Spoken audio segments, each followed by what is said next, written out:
Hi, willkommen zum Lukas Filmgespräch zum Film Sweet Thing. Heute sind Jan und Nora für euch im Studio mit uns. Schön, dass ihr da seid. Ich bin Wilke vom Lukas-Team und ich gebe gleich ab an die beiden für das Fragestellen. Unser Filmfestival Lukas findet ja dieses Jahr wieder hauptsächlich im Kino statt, vom 30. September bis 7. Oktober in Frankfurt, Wiesbaden und Offenbach. Für alle Schulklassen und Gruppen, die nicht da sein können, haben wir auch wieder das Online-Angebot, also klickt euch mal rein. Vielen Dank an dieser Stelle noch an das Medienprojektzentrum Offener Kanal MOG Rhein-Main hier in Offenbach dafür, dass wir euer Studio nutzen dürfen. Ja, aber jetzt zu Sweet Thing.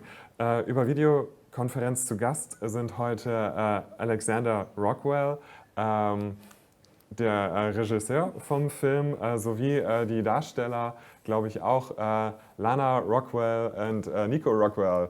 Really nice to see you. Hope you guys are doing fine in the car. Yeah. I'm going to hand it over to the guys now for the questions. Für euch zu Hause noch die Spoilerwarnung. Guckt unbedingt vorher den Film. Ja, viel Spaß. All right. So first question regarding the script. How did the script come about, and how closely did you stick to it when shooting? And was there any improvisation involved? Yeah, the script came about because I made a movie called Little Feet with Nico and Lana when they were very young, and it really was a great experience for me because when I was making bigger films, it was like a machine. It was like an army, and sometimes I couldn't think, and sometimes I couldn't focus so well, and you always needed to find a lot of money to do it. So I made a very small film with just my family and friends, and I was able to do everything I wanted when I made Little Feet. And it was such a success for me, and I enjoyed it so much. It was like the fountain of youth. And so after that, I decided to make another film with the kids. And Nico and Lana being like 5 years older and coming up against, I wanted to have the innocence of their childhood kind of clash with the adult world. And so I made a kind of a harsh story so that the purity of their childhood would kind of like smash against that. So I made it with my students from NYU, and it was like so fresh. And in terms of improvisation, what I did is I made a very clear story. So when I write, I make almost like a roadmap of a journey I want to take. So I make a very clear story, like they go from point A to point, B. And then in the journey is where the film exists. So I make a very clear story. And so every line, Jabari, for instance, couldn't say lines very well. He's a non-actor, he's not an actor, but he's full of life. So I would say his lines off the camera, and he would just repeat them and not look into the camera so that he could concentrate more on just being himself.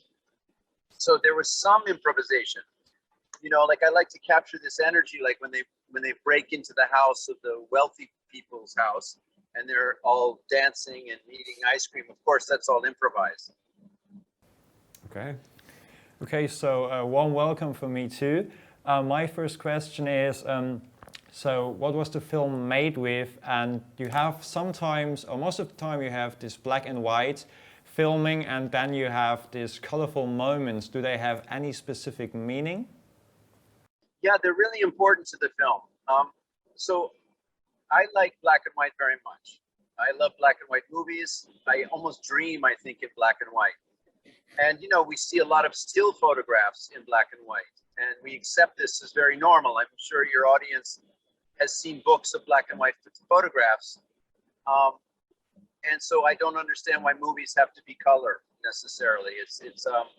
It's an art form like photography. So, and it's much better if you don't have a lot of money to shoot in black and white, because you can control everything very, very well with black and white. Whereas when you have a lot of colors, it's hard to control it without a lot of money to design the set and everything. So I was making the film in black and white because I knew I wanted to make it in black and white. And it has a feeling of not belonging to a particular time, black and white. So I was really enjoying this. And then one day, it's called dailies, you get these photographs back every day of what you shot the day before. In English, it's called dailies. And we were watching them in color by accident. I didn't like to see the color, but one day it was color. And it happened to be the scene in the bathroom with the Billie Holiday and my daughter Lana when she's combing her hair. And it was so beautiful. And I said to myself, wow, it was an emotional reaction I had to it. It was very emotional. It was like, oh my God, all of a sudden, this burst of light and energy comes in the movie. It just is so beautiful. 16 millimeter film is very beautiful in color. And so I thought, why don't I just, once in a while, as if Lana was willing this force of life in color just to arrive in the film. And so it was something I figured out later. I didn't plan it. It was something that was kind of natural to the progression of the film. So it's a good question. It's very important to me, these bursts. They're very emotional in a way. Okay, thank you. Okay, so what else stood out to us is your choice of music, and the selection seemed very personal, and we would like to know which influences you incorporated into that selection. Well, first of all, I think film is an emotional medium, like music. In other words, if I asked you to describe rationally your reaction to a song, it would be hard, but you would smile and you would dance to a piece of music. But if I said, like John Lennon's song Imagine, if I said for you to explain that song, you would say, oh, it's for world peace, blah blah blah, but it wouldn't mean anything. But if you hear the song, it can bring tears in your eyes, and it's very emotional art form. So I think cinema is very much like music this way. It moves in time and rhythm, affects us emotionally. Almost important when I write memories, many times memories are connected to music. If I play a piece of music, you might remember a whole world, a relationship with somebody. And so when I write my films, I listen to music. And when I was listening to this song by Van Morrison, I love this line when he says, and we will never grow so old again. It's somehow, it doesn't really make sense in a strange way, but it's emotionally makes sense. It's like a resistance. I would just add that, we're a sum total of our influences, and the music is like all these different, the classical music, Billie Holiday, Arvo Pärt, and Mozart, and Van Morrison. All of this music all of these musics influence me. So I find them, they're all common in me. So this is like my world of music. So I share it in the film.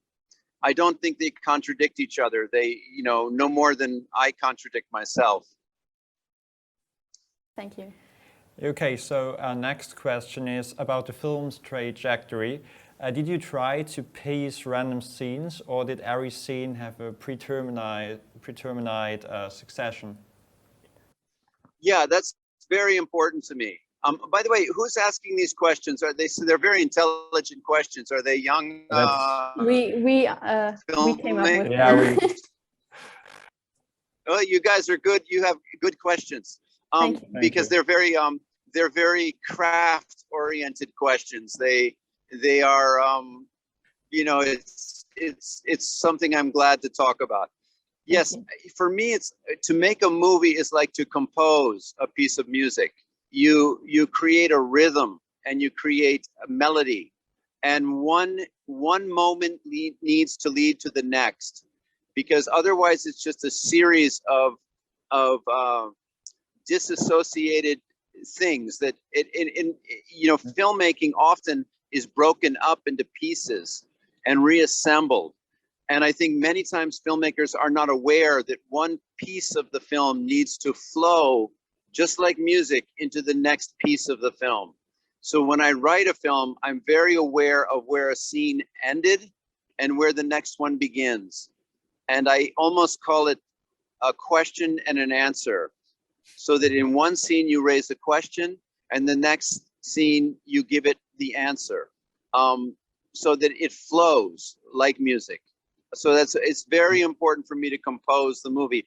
In fact, I shot it very much like a map of a journey you would take. I did change the very end of the film in the editing because I realized that I didn't want to end the film the way I had before. But when I wrote it, but otherwise it was extremely tight to the script. Okay, thank you. And then also another question from my side. Was there a basic idea at the beginning when you wrote the story? Yeah, I mean, I think that, you know, it's very personal to me. I grew up with a father who had drinking problems, and yet I loved him very much. He was a really good guy in some ways, but he had you know, struggles with himself. But he always used to tell me and my sisters we were the best thing in his life. And I think, you know, going over my life and going over the things that matter to me, I was digesting a lot of my childhood and some of the poetry and the beauty of it, and the love I had for other children. But at the same time, some of the struggles I had with it, with my parents and the adult world.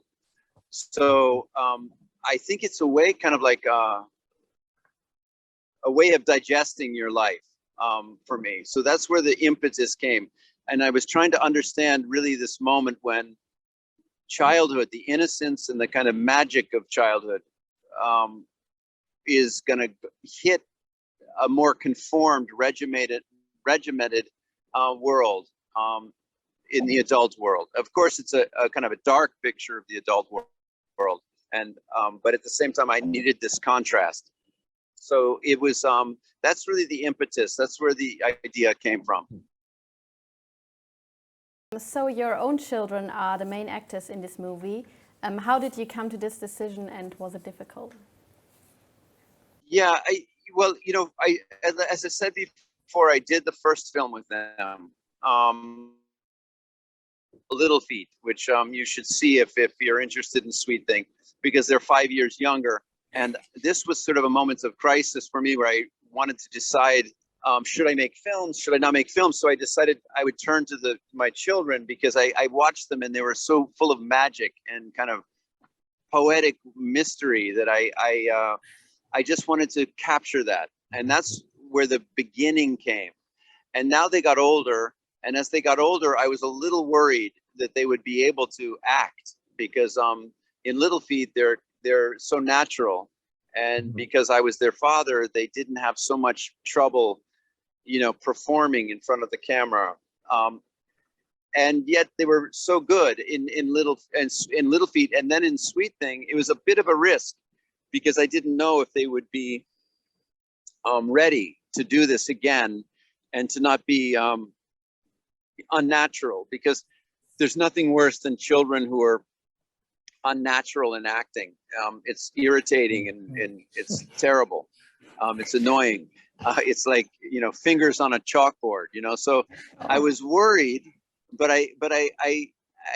they've seen so many movies with me, and they grew up through cinema. Even if they didn't know it, they were very, they know what's not to do. So once again, we created a very comfortable family atmosphere, and they were amazing. I mean, Nico only has to do one take. Every take he does, he's perfect. He never had a problem remembering his lines. He was like, you know, as soon as I would say cut, he would run off and do something else and then come back. And he's a super professional. And then Lana had a much harder job in a way, because she had to be like the mother of everybody in the film. And she had the whole Jabari, who was completely wild, just the opposite of Nico. You couldn't control him. It was like catching a fire, you know?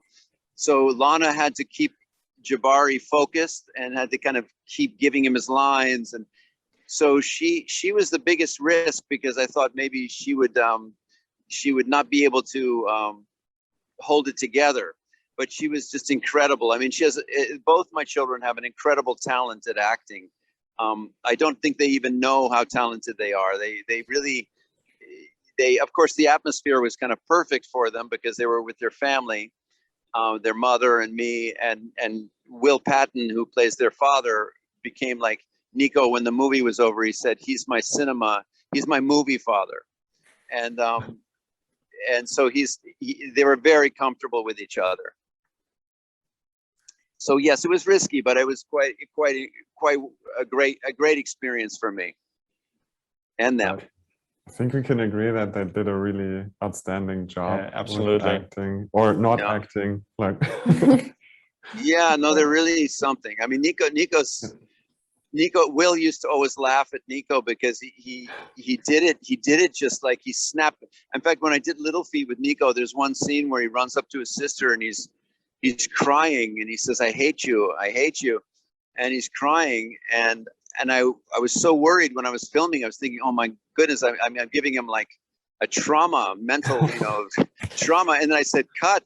And he turned to me. I said, Nico, are you okay? Are you okay? And he turned and he smiled. He said, yeah, Dad, I was acting. So they understand it pretty well. That's good. So we have a question. Was it easier to film such a difficult story with your own father, or did you need to have a lot of difficult conversations around this subject? Was it so Nico, the question is, was it difficult working with your own dad? And were there some difficult conversations as we were shooting the movie? No, I actually think it was better because I was more comfortable with my dad. So I was already really close with him. So if he told me I needed to do something, I just immediately listen. I wouldn't question it. That's a good kid. Okay. Okay, then another. Sometimes, I mean, we were shooting in the heat and it was really hot, and they had to pretend it was like it was cold. And I think it was hard for Nico. Do you remember when we were shooting in that house? Yeah, I remember that. And it was like 100 degrees inside that house. Yeah. And you had to jump on Will's back. And, oh yeah, and you also remember when you hit your head on the camera? Mm-hmm. Yep. Yeah, he hit his head really hard on the camera when Lana's getting her hair cut.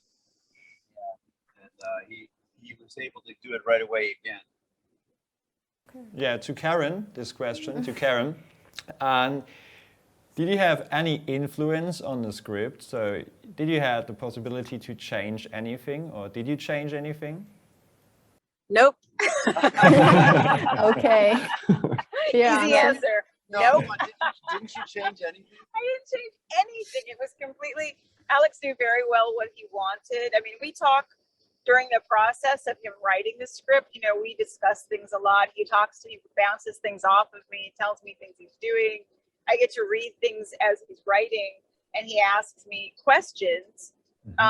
So only in that regard. But in terms of the character or anything else in the script, no, Alex knew exactly what he wanted. And so I think for all of us, I could speak definitely for myself, I was trying very much just to serve the vision that he had, and the specific, being as specific to character nuances and things that I thought he wanted to help tell the story. So, but it was never a question of like, I'm gonna alter anything here. I don't think there was room for that. Alex, he knew what he wanted.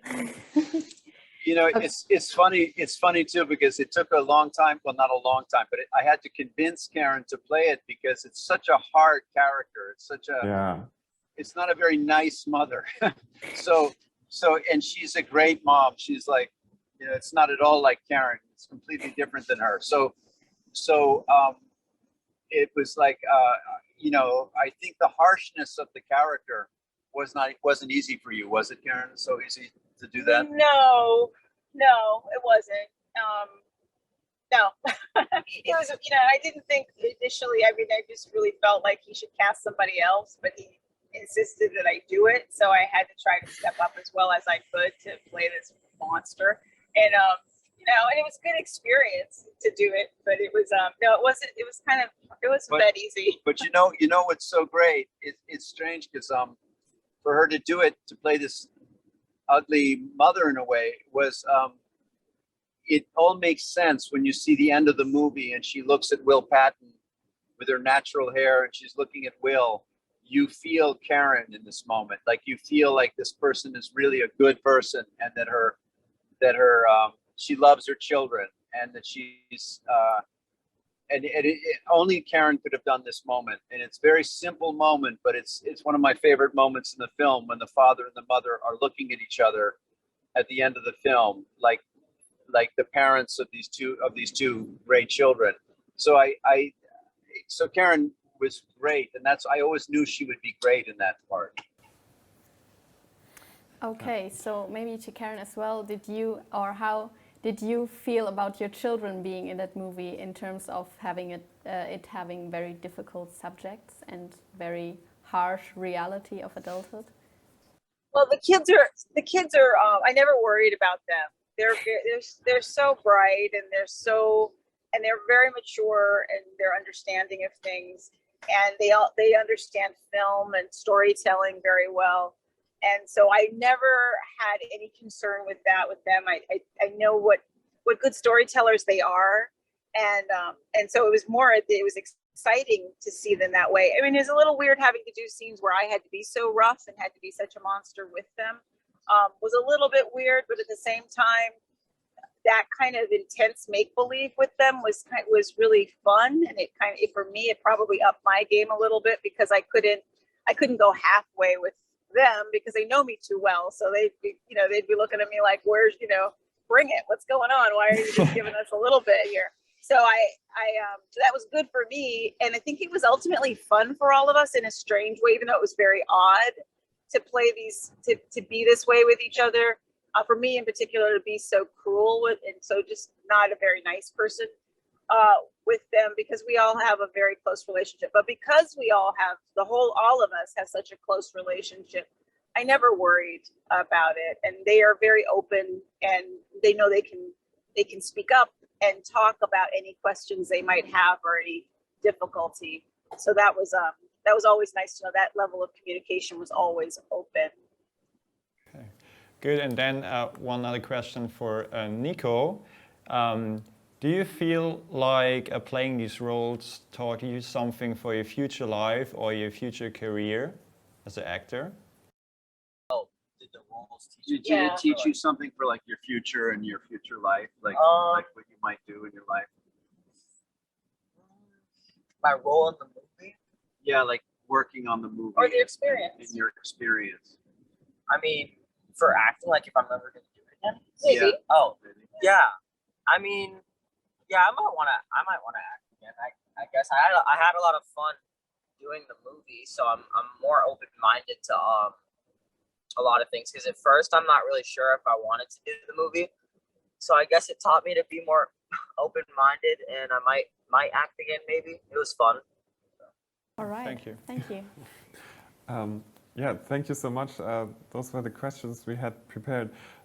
Is there anything that you would like to ask the Lucas audience, not just us, but in general, or any thoughts that you would like the Lucas audience to hear? Well, I would just share with the young. I mean, it's a young audience, yes, or is it what kind of age of is the audience? Teenagers. Yeah, It's teenagers. Yeah, the whole festival is from 4 years to 18 plus, so it's the whole range. You are in a category for teenagers, though, because I would really say that the world really needs you now. Like that art is so important, and that your feelings are so important. And sometimes the world seems kind of overwhelming, and yet this movie is a tribute to the resilience of children and young adults, because I really do believe that we need to listen again to the truth, and children and young people are much closer to a truth. The adults have made a mess of the world, and I think that the children, maybe they don't know all the answers, but there's an emotional truth in kids, and I think we should all listen to them, and there's a lot of strength in it. So please, even if you feel overwhelmed by the harshness of an adult world, or the kind of the brutality of the world, keep going toward art and poetry and laughter and dancing and love and loyalty, because these are characteristics the world really needs, and they're fragile. They're not as strong as war and all the brutality of the world, but they're fragile, but they are the most important part. So I really hope that you responded to the movie, and I'm really honored to be able to talk to you. And it's a universal language. So I really hope we listen to the youth. So thank you for watching the film. Thank you for Yeah, it was a answering our pleasure. questions. Yeah, and it was a pleasure to watch the movie. Yeah, yeah. Thank you. So much. Thank you so much for taking your time. And yeah, I'm Sure. going to say a couple of words in German again. But yeah, thank you so much, Alexandre Rockwell and Thank you, Nico and Karen, for taking your time. And yeah, we agree that we really enjoyed your film, and we wish you good luck for your future projects and good luck for the Lucas competition, of course.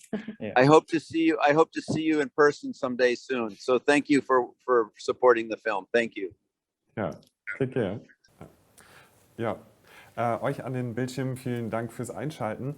Für euch gibt es jetzt auch nur noch eins zu tun. Solange das Festival läuft, schaut euch noch weiter im Lukas-Programm um. Da gibt es sicherlich noch jede Menge Interessantes und Spannendes für euch und eure Schulklassen zu entdecken.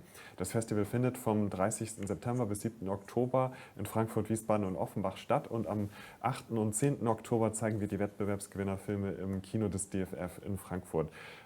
Ja, ansonsten schaut auf unseren Social-Media-Kanälen vorbei, da kann man über alles am Ball bleiben. Und zuletzt, ja, danke an Nora und Jan, dass ihr dabei wart, dass Sehr ihr gerne. moderiert habt, und an die Kolleginnen und Kollegen hinter den Kameras.